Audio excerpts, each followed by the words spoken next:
Okay, so we're back remote again. I like that office, by the way. Every It's time I nice. see it, I like it. I want to come back to it again.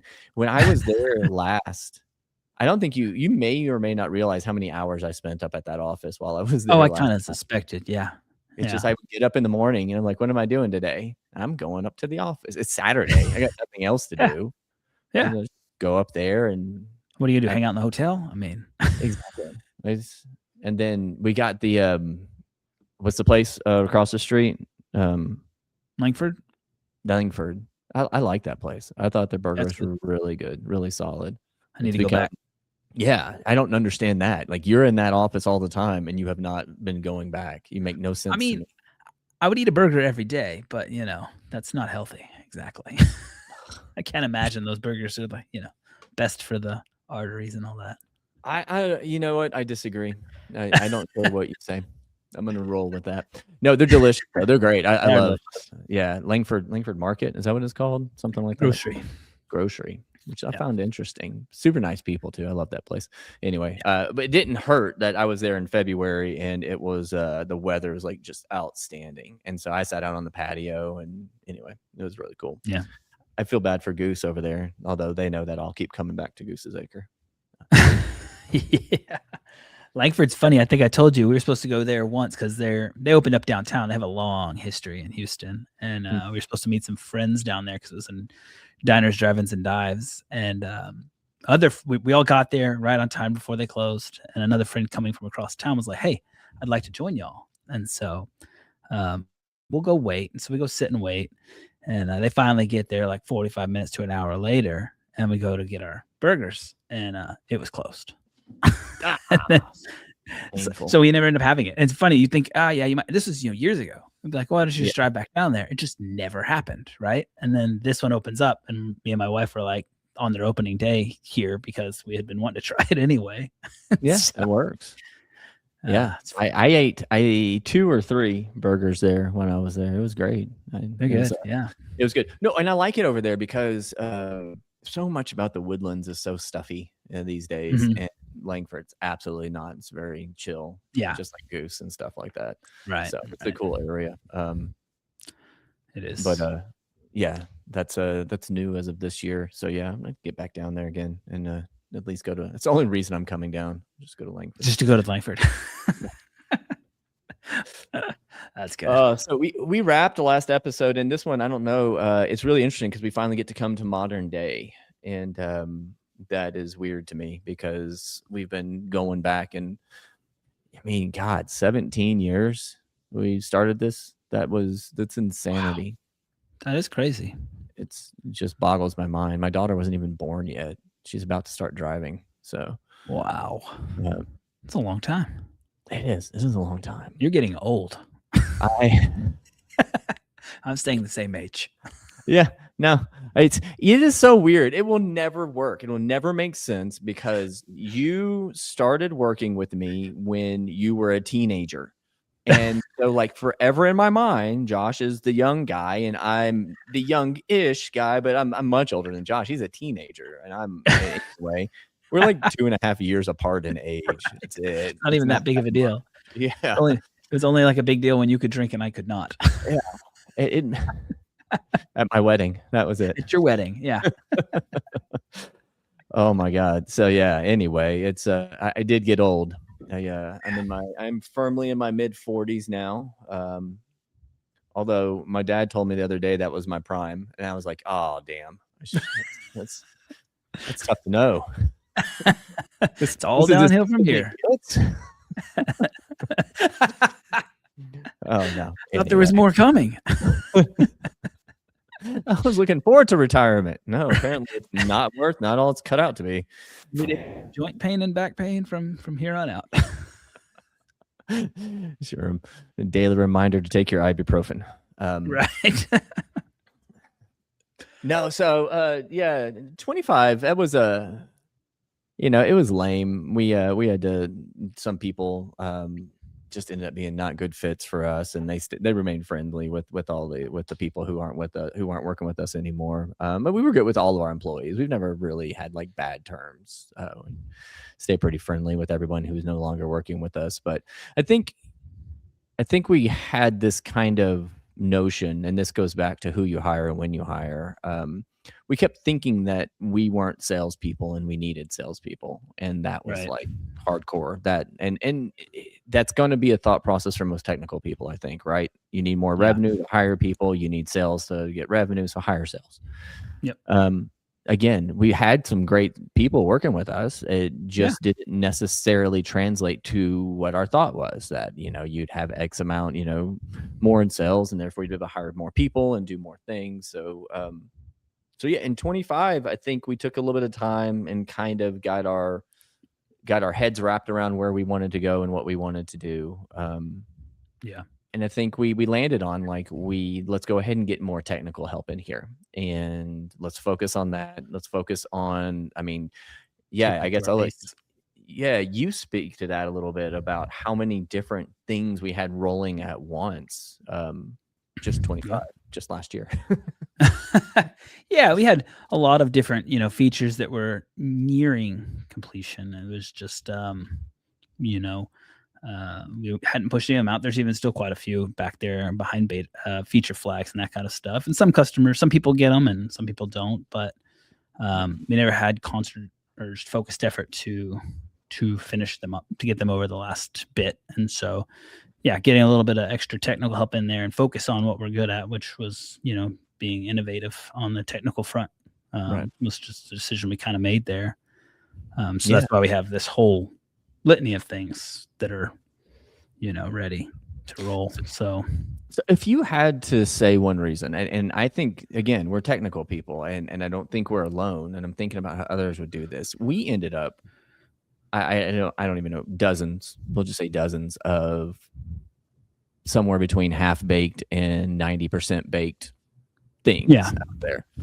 What is it you think that we do that kept us from, like, just getting them over the finish line? Is it just a squirrel that it was a squirrel a lot of the time. Yeah, that was it. Some of our moonshot kind of just, always, meant to be prototype, and it was like, oh, this is good. It's like, okay, well, put this out there, we're gonna have to support this, and it's like, well, that seems like it's gonna be difficult to support, right, without more people or one thing or another, right? Like or this is going to require a lot of training. Like, it's really cool, but this might require a lot of training for customers to get a handle on, or just timing. I think is a big one. Timing. We had some pretty bright ideas 10 years ago. But I think we hit some brick walls with people not really interested in letting their data leave their premises.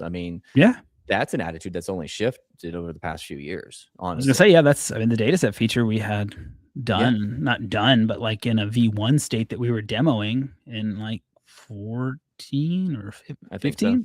Yeah, in that range. So it's been behind beta flags, right, or feature flags, right? And so it's like it's been there, and then obviously some of the how it worked, had to get polished up for now that the future is ready for it. Right. So, and that's the crazy part. And I got to give credit to, like, a Snowflake or even the Azure and AWS teams on the energy side, because I think that's what the biggest change is that those guys just hammered the sales on it. They just hammered the value proposition until people got comfortable with it. And, this big, great shift change, whatever the hell we called it, we talked about it 10 years ago. And I looked around and nothing was changing. Nothing at all was changing. I feel like we're finally coming into some of that right now, because I'm meeting with people at major oil and gas companies with data teams who are being run by people my age. That is what's signifying to me that we're actually seeing a change. A couple of years ago, it was still, there were people in their 60s and even their 70s still running these groups, still wanting to do it the way they've always done it. Right. And so it's just been pending and looming, I think, for a long time. So we've been talking about leading up to it. And then a lot of people, there were a lot that got let go and came back even as consultants and that kind of stuff. And they were still managing stuff. And that now we're actually at that point where they're wanting to be completely done. Right. You're exactly right.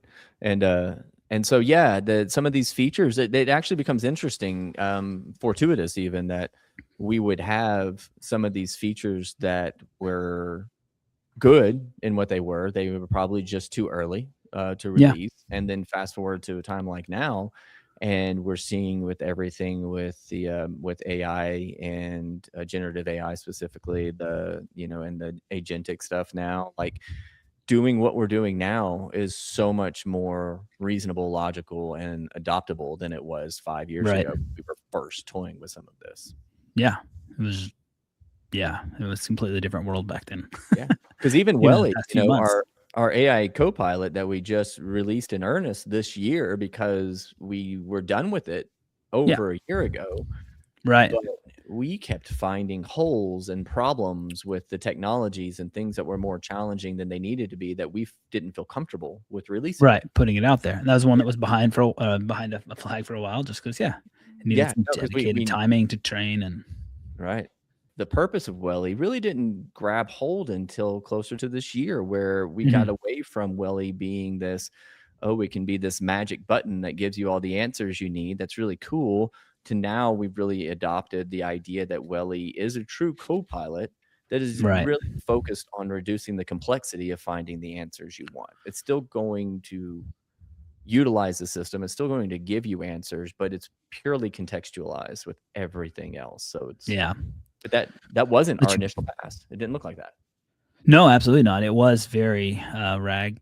It was, you ask a question and it goes and hits our database and gives you an answer back, just Right. a numeric value, like and you're like, well, what is this all based on? What filters did you apply? Like, it's this whole black box thing. And we're like, this isn't going to work. Well, and What that drove our entire. I mean, I don't think that I personally got any insight off of what anyone else was doing. It was really what we were seeing from what we were building. We're like, well, this isn't any good. Wait, the question was, is it good? I don't know. It could have made a good query. It could have put these pieces together correctly and applied the filters, but I don't know. You're like, you'd come to me and ask me what query to run. I'm like, well, I can show you the query, but this isn't going to get helpful for customers because they're going to have the same questions, right? Like, what did it do? What's taken into account here? Even simple questions. No, and it's. I still think it's a problem. I think we're actually in the minority of people addressing it this way. I think that it's still a thing where, people are throwing AI tools, whatever tool you might be using, at larger data sets, at random data sets, unstructured data, all these pieces, and they're coming back with an answer. But the answer, even if it is sourced and cited where it came from, it's not contextualized. It's like when you dig down a layer deep, it's like it grabbed one piece from here and one piece from here and then mashed this all together, and could be right, could be wrong. You took all those pieces and then formed some other answer that's different. Right. That's it. And so I feel like it's still a problem. I feel like we are probably in the minority of people who are really thinking about it and addressing it this way. Yeah, I mean, it's hard. It's really hard to be able to cite your sources and, create that context to provide it back to the customer. We had to rewrite what we were doing to do it. And and now we're able to layer on other stuff just because the way the site was already built made some of it easier, right, to do. And that goes back to some of the things we did whenever we called it maybe the housekeeping, whatever. I think we did a lot of things to bring things to a different kind of level of communication, the way things like filtering was interacting with certain pieces of the puzzle and APIs connecting things up. Anyway, and then to the data set part, like I find that part more striking than anything else, just because a few years ago, one of our competitors rolled out a private data product, and the entire industry in unison said, yeah, right, like I'm going to hand you my data. And I do recall that. Yeah. And so fast forward to us now, and this was even late 25, where one of our existing customers was like, I want to give you my data. Can we do that? Right. Like, well, I remember the conversation because I was like, I mean, we kind of did something like this 10 years ago, but no one was that interested. Like, you really want to do it? And it was like, yeah. I was like, okay, well, I think part of me was like, can I talk them out of this? And so I was like, okay, well, we might be able to do it. Let me see. It's going to cost, you're going to have to pay before we have it done. And they're like, yep, no problem. And you're like, okay, I guess now we got to do it. Well, and I recall that meeting, and then like it felt like within a month or two, you had like multiple other either demos or existing customers come and talk. And so It's like, okay, Absolutely. I guess No, the floodgates we've open. breached this. Yeah, the floodgates open. They're ready. Yeah. Let's And so no, make this it's happen. pretty perfect. And again, I don't know if there's an ounce of what we did back in 14 in today's data sets. I really can't imagine there's much. I feel like one of the screens looks similar, but I was gonna say, I think one or two of the screens might be there, but it's got to Mm. go. I mean, it's due for an update, right? It's like some of the property editing and that kind of stuff, it works, so it was Yeah. left. But what it does after that part is all Yeah, different, it's right? it's totally different, and it's so much better. It's so good. I love the way it is. I mean, and something like Snowflake is what we lean on a lot of. That technology didn't even exist back in 14. It's Right. so much about these things we were working on is just actually pretty fortuitous that they got kind of shelved at various states of completeness. Because as we fast forward now, we've got our whole Mhm. roadmap for this whole year and beyond kind of laid out Right. really cleanly. And I feel like it is the perfect time for it all. Like technology is here for us to do it. Yeah. Right. So, It all fits really nicely together. The stuff that's lined out, like it all becomes complementary. I think. I know it's, and I don't even feel like I probably shouldn't say it, but I don't feel like we necessarily planned it this way. We kept being like, oh, this would be a neat thing to do. And this would be a neat thing to do. This would be a neat thing to do. And then all of a sudden we step back, like, hold on a second. These all circle around together and they all Yeah. come because even something like our things, our economics tools that we're working on rolling out and stuff, they complement data sets, and then the WellE complements everything, building visualizations. And Right. anyway, there's a lot more to talk about there, but No, yeah. All these things can work together. Great. yeah. And then on the flip side, if anyone's interested on that side, we stopped really putting so much emphasis on our sales, as far as we focus more on our like Josh, like you said, what we're good at. And we've seen our sales start to really tick up quickly. Oddly enough, I can't put my finger on it other than it's timing, and what we're making is good and it's working and it's really resonating with people. And so Yeah. lots of inbounds, lots of growth lately. It's been really, really cool. Yeah. We focused our marketing on those things we're good at, right? Like the new. Yeah, that is Like, true. We shouldn't sleep on the fact that we brought midnight marketing on in right. 25.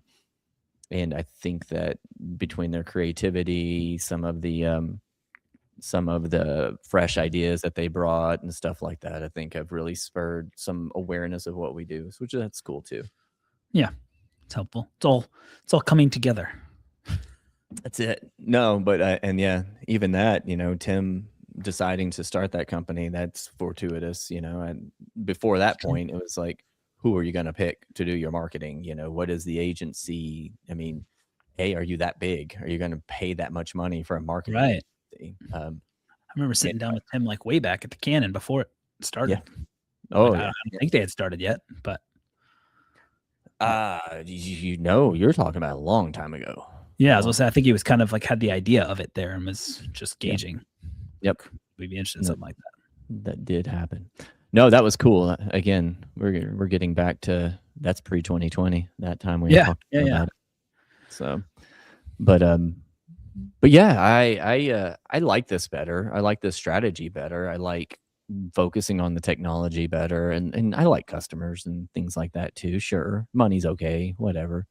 But I do find it that it I think it's a little bit more just focusing on what we're good at, and that's kind of driven a lot of things. What keeps us excited? Customers get excited. We're providing good solutions for Yeah. their things. So it's like it's more talking at them or talking to them than talking at them, right? We're talking Yeah. to them, finding they need, and that's what we're really good at providing. So on a side note, related, unrelated, how many offers have we had to get bought now?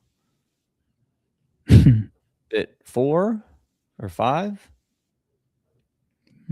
Investment is a different one. We've had offers for investment and offers to be purchased. I think it'd probably be 5. Yeah. What do you think about how that always goes? And we have gone through varying levels. We've gone to just a very simplistic LOI, and we've gone all the way through full due diligence. Like, Mhm. what what would you do you have any thoughts or ideas of how you would tell anyone else in our shoes to look at that? I don't know. You know, a lot of in the end, it wasn't a good fit. I think for quite a few of them is what I've come to at the end of all of some of these. And so I would say before even going through the due diligence and even just to evaluate the company more yourself, because you can get excited about offer and the LOI and all these kinds of things, and um, not really even think about where's it going to end up. And so Right. it's almost like yeah. Well, I find it, for me at least, that I think my biggest fault I find in the attitude I've had about it was that I've always been of the opinion that we were just going to build something really great and it'll sell when it makes sense. Yeah. And offhand, I still like that idea, but what happens is that you don't have this firm, okay, we've accomplished what we set out to do. Now I will, you know, now we can evaluate offers to be purchased or something like that. You know what I mean? Yeah. And what happens is you get in this conflicted state where you're like, we're not done with what we We're set not out to done. do. Yeah. This number might look really good, and we're humans. Neither of Yeah. us are independently wealthy, so like, we're not unreasonable. But because we've got this uneasiness of like, were we ready to do this yet? What are we leaving on the table? Where are they going to take it? Yeah. I think that's it. Yeah. Yeah. And so I What are they almost, gonna do with it? Where's it going? I'm not done with this yet. and that's where I think my head has kind of shifted to over time. And we've talked about this somewhat. It's just like, let's take our vision, let's get to the point where we say, okay, we've executed on what we plan to do. Yeah. And then we can make that kind of strong call. Like, are we in a state now where we believe that selling is viable? So you make that call first, and then only then should you start evaluating offers. Up to that Yeah. point, it's just not time yet. That's it. And Yeah. everybody's respectful of that. No one cares. But once you determine that, then you can start evaluating it. And then should you get to a place where you want to be done, that's a different place. Like, I've finished what we set out to do, but we're still going to grow. Once you've gotten to a point where you're like, this is where I want it to go, and now I want to move on to do something else, then you could actually like try to shop it around or something like that. Yeah. But I feel like every time we've talked about it, it's been so conflicted on whether we should That's do it or it. That's what it is. I guess the conflicting of what is my position gonna be? Because I'm not done quite here, and like how's this all gonna fit? And where are they gonna take it? And it's just Right. I feel like I haven't done enough conversation of that leading into it. So then we sit through the whole thing and it's like, I don't know. I don't know if this is the right spot.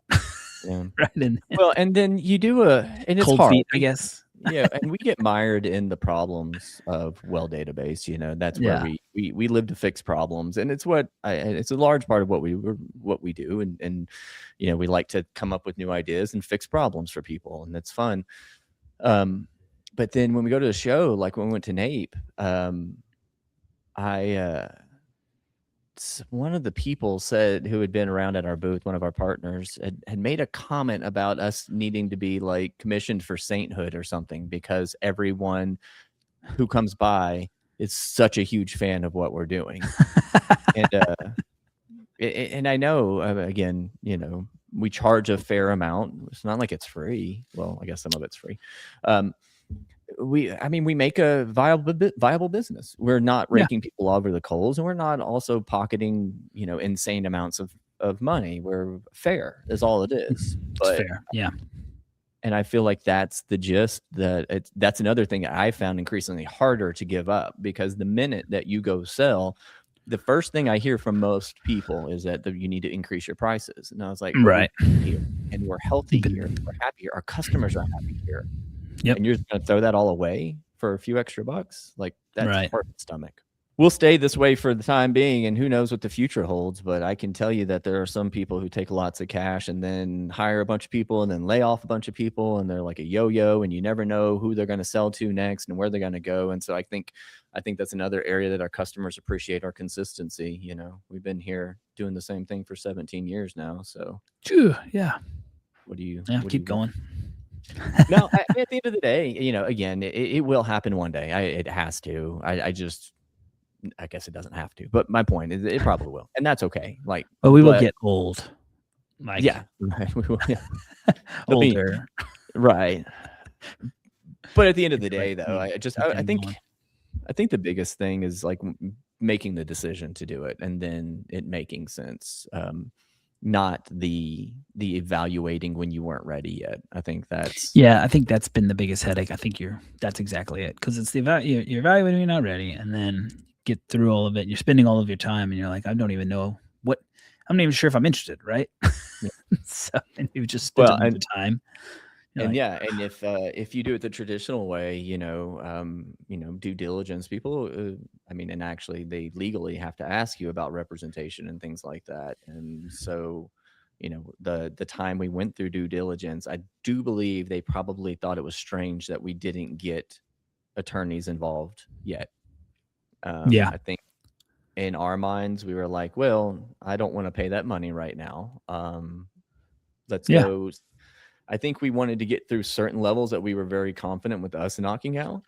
And right, then once it got past those and they checked all the boxes and it was like, yes, now we need to get to the legal side, then we thought we would bring in legal help as needed. yeah, So I don't know. But I mean I think we talked to some people there. It's $200K to get lawyers to do your due diligence and everything. It's yeah. not cheap. So It's not. So yeah, we're blowing and going now. It's a lot of fun right now, I think, and we've got so cool It is. new features coming out, and a cool team, a great team of people working on things, and I think we'll be growing our team of these. Well, shoot, I think we got a couple people we'll be bringing on next month, and then hmm we still have a few people who we're looking at right now. So anyway, it's Yeah, by the time this episode airs, we might have double the team for all I know. that is true. So Yeah, but no, it is a fun time. This year is going to be exciting. I think this year and next, really. So And I think, we did do some planning. Again, what we did in 25 kind of recalibrated a little bit. We right, kind of set right. back and I think we viewed all the things and, um, we had some challenges along the way, but at the same time, where we stand today is not only do we've got, really loyal user base, we've got a really mature product, we're releasing new features, we've got new marketing content, and then like the timeline, the roadmap. I mean, honestly, it's not like the roadmap's 5 years; it's 12 months, and Right. we've got a ridiculous amount of stuff coming out. So much so that I think the bigger struggle we have is how do we get it marketed properly? Right. Keeping pace on the marketing with it. Yeah, because the last thing you want to do is roll a big feature and then give it 2 weeks and roll another big feature and have that previous feature just get hidden under the mess of the next one. Like it's actually a real problem that people, that AI doesn't help. Yeah, so I think you sent me an article the other day regarding that. Peculiar. But no, it's been a wild ride. We got all the way to today, and we started with that. Let's just go get the data ourselves. Let's just go do it ourselves. It'll take a weekend. Mm-hmm. And Picnotic. Don't forget about Picnotic. Oh, Picnotic. I still wish we would have done that one. That time we invented Instagram. Ahead of our time. There's another one. We were too early. Yep, too early. So yeah, as we keep going. So yeah, we talked about just earlier. We're just going to keep going and keep talking about what's coming because we have so much building up. That's where we're going to take this from here. We've gotten to modern day. We've gone all the way through the ups and the downs, the ugly, the good, the bad. I hope we've been pretty honest and forthright through everything we've done, right? I think so. I really don't think we swept anything under the rug, even if we should have. It doesn't matter. But no, yeah. And speaking of this shirt, I don't care for the way it fits. By the way, I don't know. No? Anyway, no, not so much. But they were gonna look. We tried to get a Darth Vader shirt. They were gonna try to find a different vendor who would print Darth Vader on this. I think it's a pretty common one that they won't without the license. It's parody though. Like it really is pure parody, no matter which way you slice it. It is not I can see the argument. I just don't think most vendors want to fight Disney. Right. Come on. That was the other thing that kind of made me sad is that we had these shirts on at NAPE, right?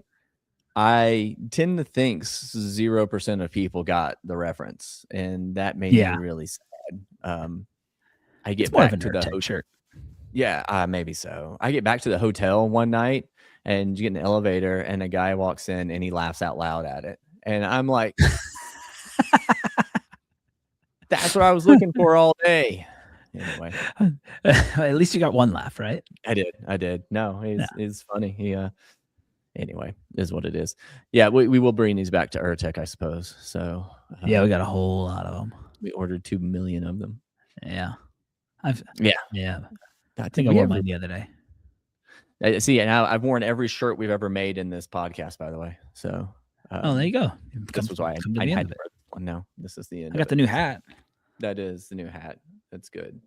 It looks better from a distance. I thought up close I didn't like it as much, but it looks good from a distance.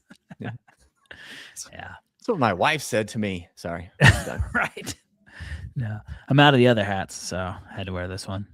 I got one here for you, so I'll bring it. There we go. To you. All right, we'll wrap this one. This is the end of our behind the scenes, the making of WellDatabase. Any final remarks on what 17 years of building this leaves us with? No, just looking forward to the future. What's to come? It's been an exciting ride, and it's like you get to the end of 17 years, it feels like it should be, winding down, but I feel like we just have so much to come here. It's pretty exciting.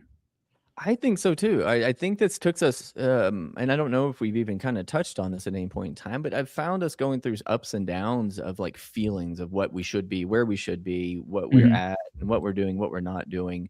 And somewhere along the way, I think I personally kind of just leaned into the like, hey, it is what it is. Let's make the most of where we're at, find ways, make it as fun as possible, and stop worrying about where it should be or shouldn't be. I think that's it. Keep the fun going, right? Like, don't get mired in the crap because it's easy to get pulled down. Yeah, you know what else helps too is telling ChatGPT what you're doing, because it's going to be so encouraging. It's going to be like, that's a great idea. You're like, thanks. You're brilliant. That's what you need a little pat on the back. Go ahead and open ChatGPT and get your pat on the back for the day. That's what I loved about the Anthropic commercials that they played at the Super Bowl. I just saw them on YouTube. They, what I'm talking about, where they had the actor. I didn't see them. No. Yeah. Oh, you got to go look at them then, because it's like you ask it a question and there's this guy and he's just standing there. It's like, that's a great question. And it's like, that's what it does every time. It always validates your question. It was such a good idea. Now you're on the right track. Okay. Like, was that I could before? I don't. You said that was good too. Okay. Side note: do you talk back to Claude when it does something dumb? What do you mean? Like do you get mad at it? Like, I didn't tell you to do that. Stop. Or like, do you get? I'm sure I have. I do too. And I've said stuff like that didn't do it. Stop. You're in the wrong spot or something like that. Yeah. I found myself like getting little bits of attitude when it gets off on a weird tangent. And I'm like, why, John? It is actually not getting your tone. I mean, it might actually get your tone. I don't know. I know that, Claude is less positive reinforcement than ChatGPT. ChatGPT. Yeah. Crazy. It's amazing. There were some of those models, I think, that they had said you like threaten them and it'll do better or something like that. There's some studies on that, and they're all hiring psychologists now and stuff. So yeah, it's very strange. We'll just say that strange world, but no, we'll wrap it. We're in 2026 in April, so it's the future. Fun. It is. We're not even real now. We'll be able to do the next episode just generated from ChatGPT. We won't even be here. Oh man, that could be interesting. Yeah, I'm scared of that. I'm actually very scared. I told my kids the other day, I was like, with all the podcasts that I've done and like the webinars and stuff, I was like, you could make a scary bot out of me, and I don't think anyone wants that. So the fake John. Yeah, I mean, people may not realize this, but like I only have one way of talking. Like there is no professional John or something like that. It's just me all the time. And so if you think I'm, if I'm speaking in any certain manner, it's the exact way my kids hear me. It's the exact way everyone hears me. So yeah, they could make a John bot and it would be terrifying. So it's not. But no, cool. It was great. I really enjoyed taking this stroll down. I wish I was there so we could drink the whiskey to do this, but it's you should have been cheersing on the last one. That's true. Have. All right, I'm flying down. We're doing this. I'll just wait here. Yeah, your 6-hour flight. Hey, it is pretty cool. I can be there by lunch tomorrow, which is kind of crazy to think about. I guess I'll go home then and wait. Yeah. Don't. But no, there's been something oddly cathartic about going through the whole thing too. I think sometimes, again, looking back, it all just flew by. But then when you talk about everything piece by piece, you're like, it did not fly by. It didn't fly by. It was. So it is. It's nice to walk down memory lane. Yeah. Well, and hey, you know what? You and I are still the best of friends after all this time of working together. Like that's true. You can't say that for a lot. Yeah. Well, you're my sorry. You're the best of friends to me. I don't know. I don't want to speak for you. No, it's amazing that we've been able to maintain our friendship. Like close. No, it really is. Everything. You really don't see that. No, I agree. And we've said times before, I think we've had like honest conversations like, hey, our friendship means more than this business. We'll shut the thing down if we need to. I go this whole time without dropping an F-bomb and I do it then. That was what we literally said. It's true. But yeah, it was. But it's true. And I think that's something to take away too. Right? If you have, it's just a business. It's like there's real life. There's more out there. And so I'm proud. I'm proud of us. I'm proud of what we did. I'm proud that we stayed, like I said, the best friends through this whole thing. So yeah, still sticking it out. That's it. It's a good time. All right, we'll wrap it and then, get down there and we'll do the next one in person here soon. Yeah, we'll have to do a cheers then. We'll do a cheers for wrapping. Yeah, we'll do a retro cheers. Retro cheers. So. All right, for everyone who stuck through the whole thing, both of you, we appreciate it. And thanks for watching it all. Hearing our story. That's it. No, send us a message or make a comment, and we'll invite you on the next one if you actually watched them all. I'm not holding my breath. So it's good though. All right. No, thanks. We'll wrap this, and we'll see you guys again later.